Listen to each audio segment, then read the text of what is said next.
वहीं बजट पेश होने पर यूपी के वजीर दानिश आजाद अंसारी ने कहा कि यूपी हुकूमत ने तारीखी बजट पेश किया है।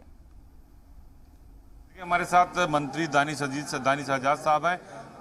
किस तरह देखते हैं बजट को? 6,15,000 करोड़। ये एक ऐतिहासिक बजट है और आज पूरे उत्तर प्रदेश की जनता इस बजट को सुन के, इस बजट को देख के निश्चित तौर पे हमें आशीर्वाद देगी और इस बजट से हमको अपने उत्तर प्रदेश को आगे ले जाने में काफ़ी मदद मिलेगी। और आप देखिएगा कि हर मोर्चे पे हम, चाहे वो शिक्षा हो, स्वास्थ्य हो, रोजगार हो, युवाओं का उत्थान हो, अल्पसंख्यकों का उत्थान हो, हर मोर्चे पे आज हम विभाग को कहाँ देखते हैं? अल्पसंख्यकों के लिए भी बजट दिया सरकार। अल्पसंख्यकों की शिक्षा के लिए, उनके रोजगार के लिए, उनके स्वास्थ्य के लिए, अल्पसंख्यक बहुल क्षेत्रों के डेवलपमेंट के लिए हर चीज़ों को बहुत ध्यान से देखा गया है।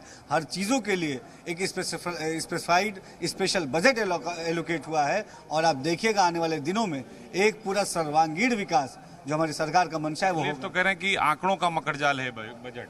ये विकास का रास्ता है, ये बजट तरक्की का रास्ता है, बजट भाईचारे और उन्नति का रास्ता है बजट। जी को नहीं समझ में आ रहा है। अब उनको समझना चाहिए।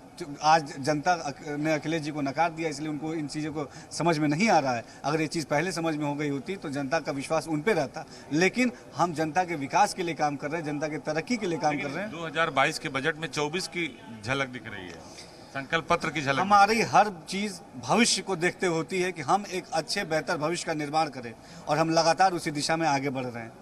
बहुत बहुत धन्यवाद। ये दानिश आजाद साहब मंत्री थे उत्तर प्रदेश सरकार के, जिनका कहना है कि हर क्षेत्र में हमने विकास किया है। अखिलेश यादव को नजर नहीं आ रहा क्योंकि उन्हें जनता ने ही नकार दिया और हर मुद्दे पे हमने बात की है। वीडियो दिवाकर साथ अजीत सिंह जी, मीडिया लखनऊ।